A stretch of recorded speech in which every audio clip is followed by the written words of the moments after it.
Hi, my name is Kaylem, and this is the beginning episode for a series called Eve Online Beginnings.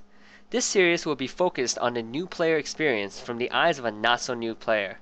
The reason I wanted to create this series is due to the fact that a lot of newbies come into the game without a clue, and in my opinion pick a lot of not-so-fun things to do, which makes it hard for them to go past their 14-day trials. It is my goal to help these new players find the fun as soon as possible so that I have more Eve players to shoot at in the years to come. What makes my series different from others is that I will be introducing a style of play in a much more guided way. I will not be covering all that there is to do in New Eden, but I might be linking some of the videos from other players on topics that might interest you. My goal is to show new players how to get to the fun as soon as possible.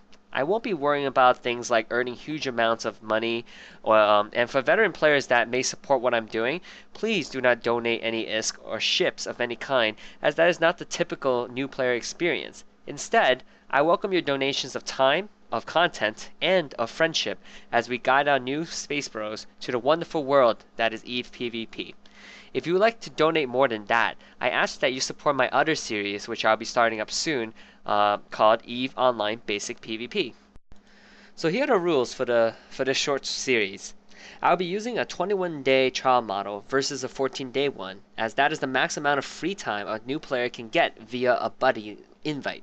My buddy invite will be, of course, in the description to give any new players a 21-day trial, but it really doesn't matter where you get your 21-day trial so long as you do. Having a 21-day trial makes a world of difference as it allows you to have 33% more time to enjoy the game without paying a dime. And for EVE Online, that 33% will be much needed as it takes a little bit to get started. Now, in full disclosure, for anyone that uses my buddy invite and likes my videos and becomes a paying member of the game, I will be rewarded with a month of free play. So thank you all in advance for the free time and for your support. The other thing is that I will not be focusing on getting a Plex within my first 21 days. A lot of you may have heard of what a Plex is, which is an in-game item that can be purchased with your in-game money to get 30 days of game time added to your account. Many newbies come into EVE with the intention of playing for free. Now this is possible, but highly improbable for a new player, and it also takes the fun out of the experience. Rather than spending your first 21 days in EVE grinding away for hours at a time so that you can buy yourself a Plex, have some fun, fall in love with the game, and the Plex will come to you naturally. I've been playing EVE Online for a little bit over 2 years now, and in those 2 years I was able to buy plenty of Plex for my accounts. With the game money that I made enough to support 3 full accounts every month. However, I realized 2 things over the time that I've been playing. Number 1 is that it gets so much easier to earn ISK as an older player than as a newbie, which means it's really not worth your time to try and Plex within your first 21 days. You might make 10 million ISK an hour right now, but later on you'll make up to 100 mil or more per hour in the future. So currently Plex is at around 700 million, so you can either grind 70 hours as a new player or 7 hours as an older player. The choice is yours. The second thing that I realized is that I actually stopped Plexing my account, because the more I learned about how to play the game, the more I wanted to actually play the game, not grind for Plex. I'm sure other players understand exactly what I mean. The next rule is that I will be playing at least 1 hour a day. I have a really busy real life and blah blah blah blah blah, so therefore I promise to play at least 1 hour a day as a quote-unquote newbie. And releasing the videos may also be delayed a bit because I do have to edit these videos, but fear not, they will be released. The next rule is that I will not be seeding any money from my other account to this one. Every ISK that I earn will be earned by this new character alone. I will not be accepting charity of any kind unless it is available to all new players.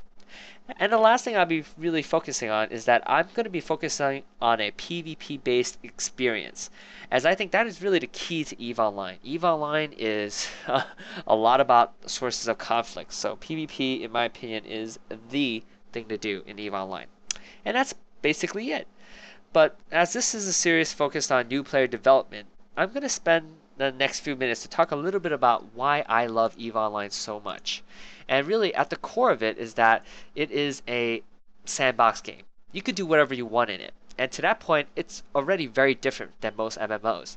Now, I'm not going to try to attempt to give you everything that EVE Online has to offer, but to give you just one perspective. The perspective of one pilot that lives on the fringes of space, a pilot who fights with thousands of his friends to change the EVE Online map. I'm not a wormhole dweller, I don't mind, I'm not very good at manufacturing items, nor do I care about mineral prices.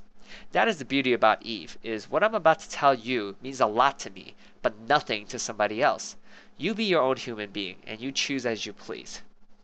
Now, the first thing that EVE Online is known about is the immense battles on one server. EVE Online is the only game of this magnitude that does not separate the game into realms or servers based on geographic location. This allows me to play with players from all over the world. That also means that the server is always busy. There are players at all hours of the day. Because of the mass potential of having a lot of players on at once, the conflicts in this game scale much higher than in others. Records continue to break as players come together to best one another in spaceship conflicts. Not so long ago, we broke a record with 2,800 players locked into a low-sec system of Sakai in battle, right? That was 2,800 players. No other game can really amass that amount. And then shortly after that, we reached a new record of 4,000. And now I believe the current record stands at 6,000 and change. I'll have to check that for you guys. But as you can see, the conflicts get bigger and bigger. And that is only possible because we're on one server. The next thing is that death in EVE Online has a meaning. Has anyone ever tried to play poker without money or gambling with fake money? What happens? It doesn't mean a thing. Take this into an MMO perspective. You die again and again. You just keep going, doing the same thing. You respawn, die again, you respawn. You know, maybe you take some equipment damage, but really, there really is no point. Now on the other side, I keep killing you. I'm the person that's killing you, and now I'm killing you again and again and again, and you just keep coming back. There really is no point. With EVE, when you die, you lose something real. You lose your ship. Now your ship costs money to replace, so your ability to come back to the fight is a direct function of how much currency you currently have. Every death results in a loss of currency, and to gain that currency, as with all games, you must work for it.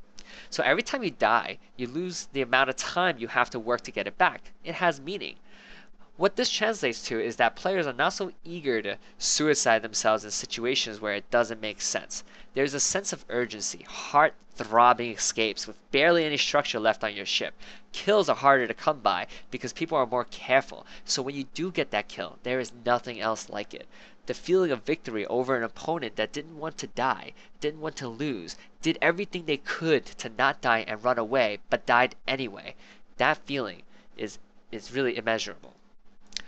The next thing is that you can level without playing. Now, a lot of EVE players are not people with a lot of free time. EVE has a more mature player base where players have wives, they have lives, they have work, they have kids, and a lot of other responsibilities.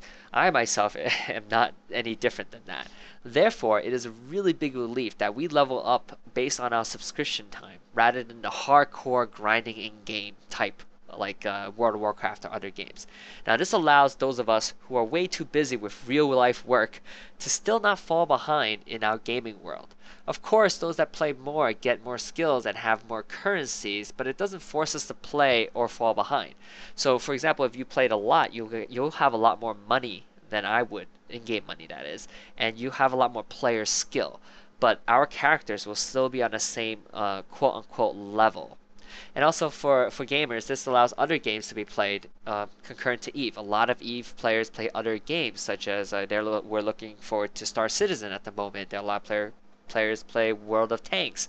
And this is only possible because you don't always have to be playing EVE Online in order to keep up with it. The next thing is that EVE does not force you to play one race or another. Races matter very little in this game, outside of where you start, when you start the game, and what ships you can fly when you start the game.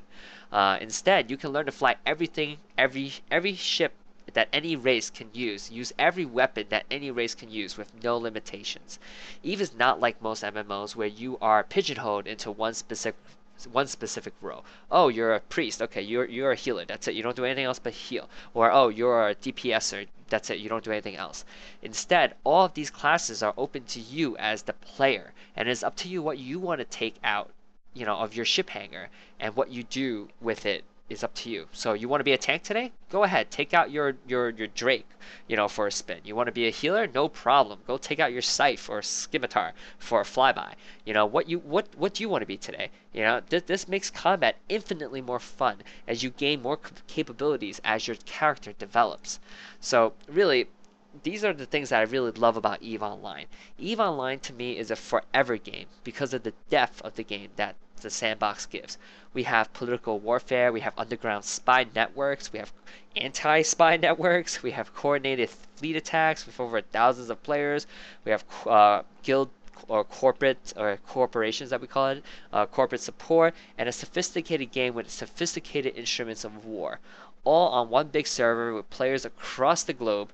Name me another game that can compete on this level. There really is none other than EVE Online. So that's why I hope to see you guys out there and flying. So that's about all I have for this pilot episode. Thank you for watching EVE Online Beginnings. And if you like what you see and want to support what I'm doing, hit the subscribe button below. Give me a thumbs up and write me a comment. If you're a new player, post questions that you want me to answer in future videos. Or if you're a veteran player, tell me where you think these new bros can find fun in New Eden. This is Kaylem signing out.